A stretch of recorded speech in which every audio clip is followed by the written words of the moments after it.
Greetings, fellow boom nuggets. Tiki here. And Jacob Wile, too. And welcome to another episode of Tiki's Universe. It's the show where we react and respond to all the latest episodes of our favorite animated series. Mostly Steven Universe, but also Star vs. Forces of Evil. And coming soon, Milo Murphy's Law, but that's a whole different story. So, Jacob, we are back. We are back with, we just recapped the first of the two episodes that were released after a brief hiatus from Star vs. Force of Evil. It was Goblin Dogs. Fun episode, kind of fillerish. Like, literally most of the time it's just waiting in line for a hot dog and nothing else. So, by the book. Hell yeah. It's just like, okay, we're like nearly halfway through the season at this point. Let's put the pedal to the metal. And what do you think of this, Jacob? Is this probably like among the best episodes of season 2 thus far? Not as good as some of the other ones focusing on Ludo, but it's still a good episode. I mean, I really like it. You're right. It's kind of funny with the Ludo episodes. Like they're all very artistic, and I love how we've built up stuff like Ludo and the spider and the eagle, because now they have such a big presence in this episode when they show up to face Star and Marco. It's like, because we've already spent so much time with those characters, even though at first glance they just seem like kind of side henchmen. Yeah, it definitely makes Ludo seem a lot more badass. Oh, absolutely. The way he just appeared from behind the wings of that eagle. Yeah, his introduction is great. What I really love about this episode, Jacob, is kind of the first half is just a delightful Glosaryk episode, and you know I love some Glosaryk. Yeah. But Glosaryk is basically what? Go ahead. Let's just point out that it opened with a shot of the cornfield. Right. Corn definitely it's a major player, Jacob. I'm telling you, that corn is going to lead to something big. Like, remember what I said on the job episode? Sure. Yeah, that's my theory. He who has food has power. Oh yeah. I remember I kind of blew your mind when I said that. Okay. So let's see. But Ludo's next scene practicing his wand skills too. Right, and we kind of see that. At first, it kind of like, I remember the other wand-based episode where Ludo's wand, he was really kind of coming into his own with it, whereas Star was kind of losing her grip on her magic. And this episode kind of sees Star and Ludo in very similar places. Maybe Ludo a little bit more powerful than Star is at this point. Who knows? What do you think of him talking to the wand? I mean, part of it could be what you mentioned in the last podcast, Jacob. It could partially be like, maybe he's talking to the part of Toffee. What do you think of that? Who knows? I mean, it's been implied several times, even through Star's side, that the wand is sentient, in a way, sentient. Right. So maybe even if it's split, right down the middle, maybe it split into two halves. And that half is now talking to Ludo. At any rate, Toffee is, to make a Mr. Robot joke, Toffee is the Tyrell Wellick of Season 2, because he was an awesome character in Season 1, and now he's just failed to show up so far. or an equally possible theory is that Ludo's just playing crazy. That is always very possible. It'd be an interesting thing to show that he was just hallucinating that the entire time, because in fact, it's kind of implied that he might have been just seeing things other than the music going wop wop wop wop. Yeah, but what about this episode though? Don't you think this episode pretty much confirms that everything's really happening, because Star and Marco get a first-hand look at the magic and the spider and eagle and everything. Yeah, Ludo makes his triumphant return. And Marco has a strange habit of repeating everything. Marco, seriously, that's getting annoying.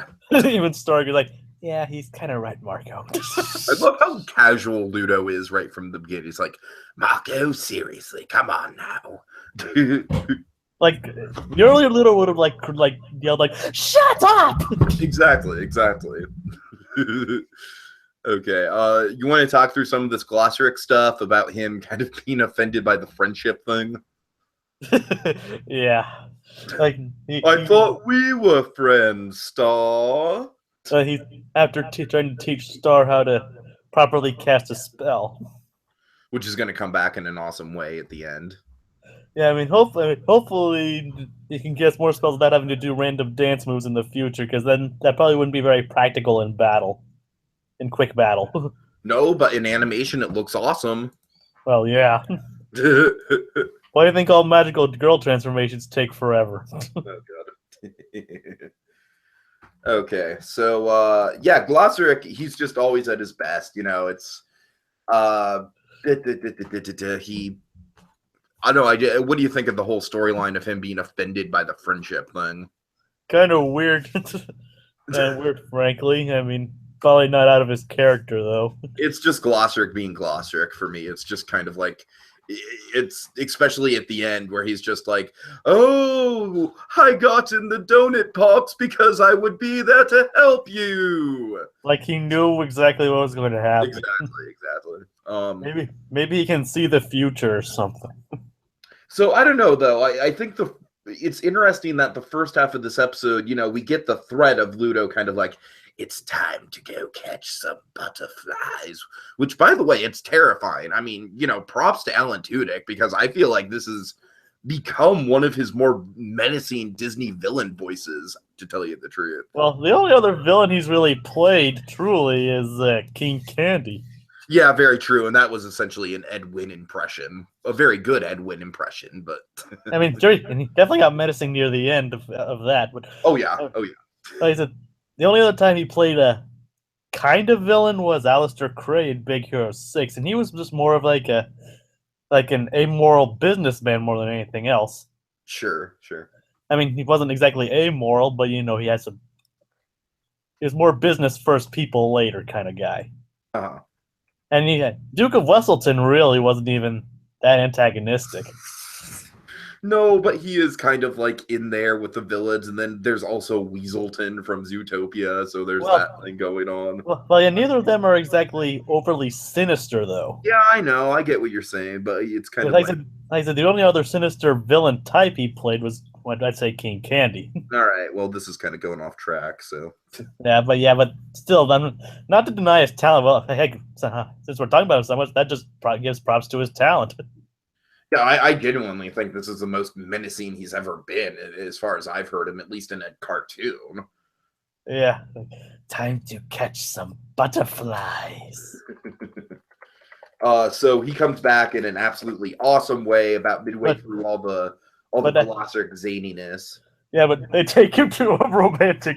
Like he hides in after Glosaryk feels offended, invisible air quotes over here, he decides to hide in a donut box, which apparently Marco's uncle has done.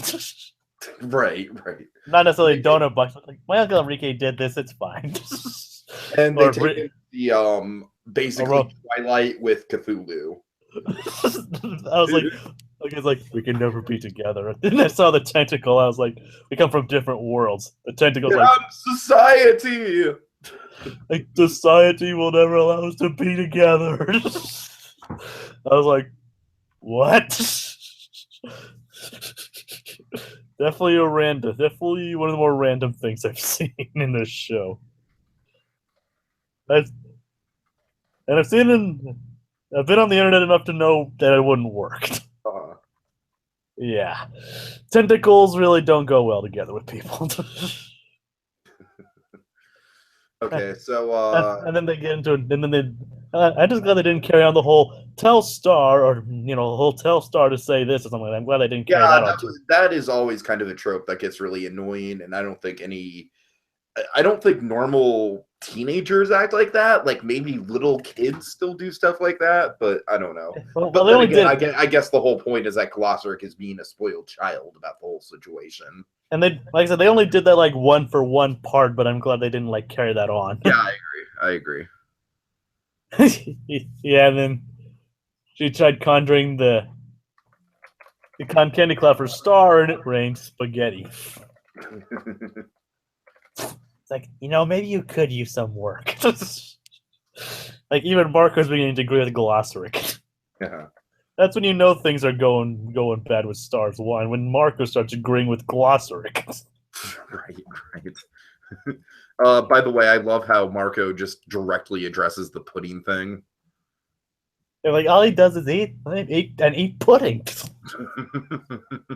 like Buttman, all you do is tell us what to do and eat pudding. Okay. That is screw. They must not have scraped the sides enough. Oh God. Okay, so yeah, let's get into the Ludo stuff then, because So after an argument, they think it'd be a good idea to throw him away in a dumpster, thinking that'll get him out of the donut box. Yeah, because how could that possibly go wrong? Oh wait, he's being lifted into the dumpster right now. He's being lifted into the garbage truck, and now he's never going to be seen again. We have to get him out. Of course. And then this is where Ludo makes his grand introduction, and it is like she almost backs into runs into the scissor poking out of the dimensional, and then. And we barely even, oh my God, yeah, it's like almost like a freeze frame. We barely even see Ludo at first.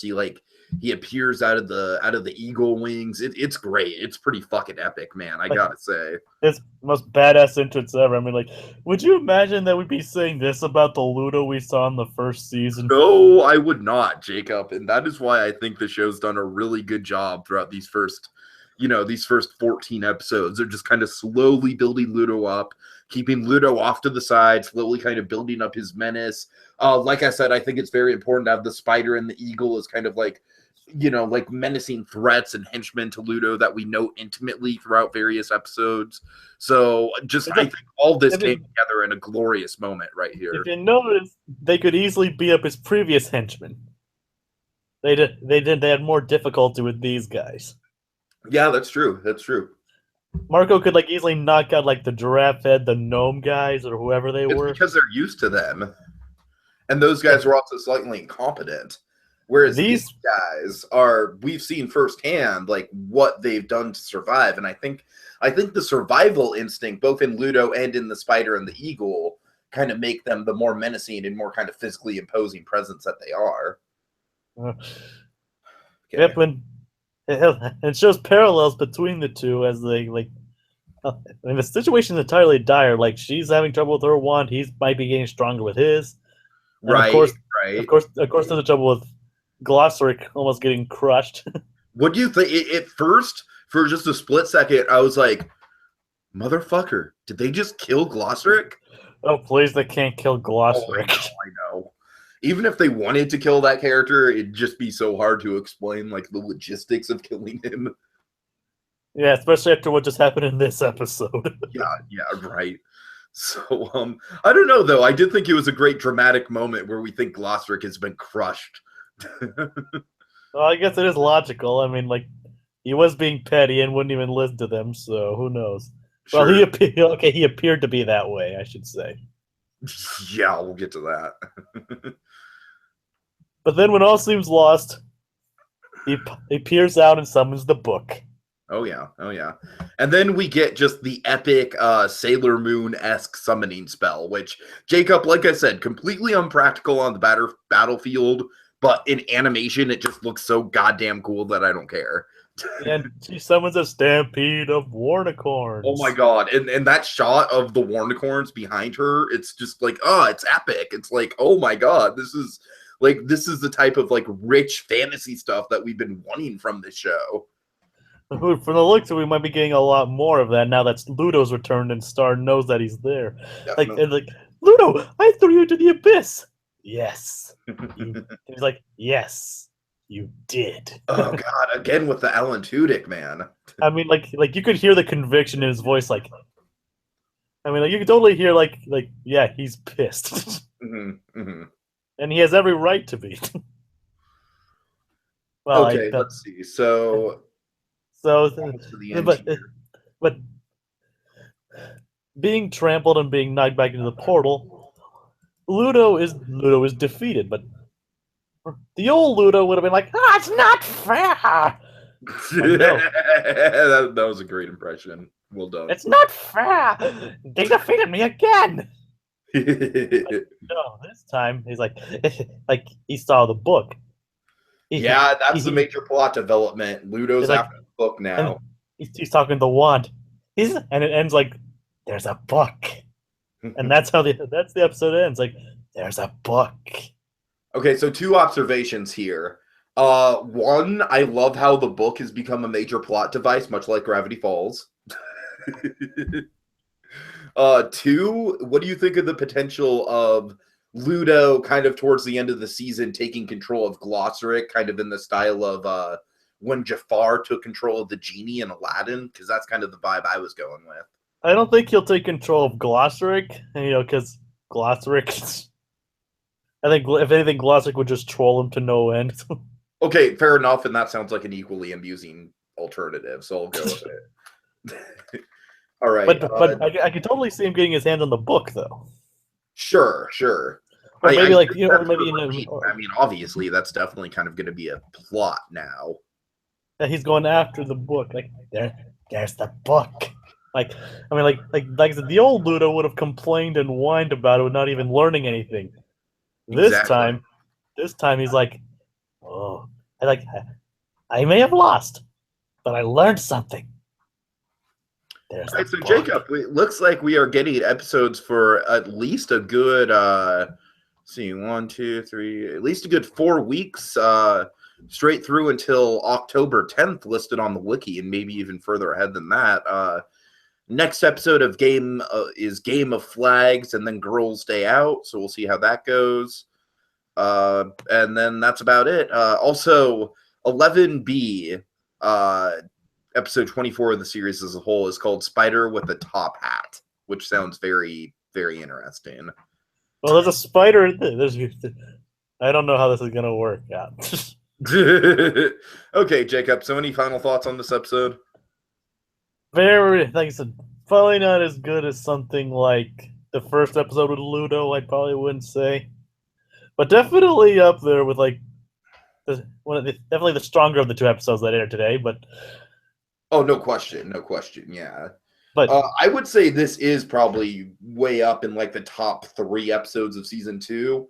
Maybe not as strong as something like Ludo and the Wild, but what I love about this episode is that it's both just a really, really entertaining Glosaryk story, as usual, and Ludo just kind of comes in halfway through and makes it super dramatic. And I just really love how we built to this point and how satisfying it was, how incredibly satisfying it was to see the Ludo reveal and how it was handled. Oh, yeah. I said I would definitely put it below Ludo and the Wild, but probably a bit above Wand to Wand. Yeah, I'd say that sounds about right. Right. Wand to Wand was good, now, don't get me wrong. But of the episodes focusing on Ludo mostly, I'd go with this one in second place, considering, especially, and he was only in like half the episode, too. That's the thing. Yeah. Okay, Jacob. So we will be back. We'll probably be covering some Wander Over Yonder before the end of the week, and then we'll be back most likely next, maybe Monday or Tuesday, depending on when we can get the episodes to talk about. I was lucky when I was lucky when I found this. I mean, I found this early yesterday before on Facebook or something. Okay.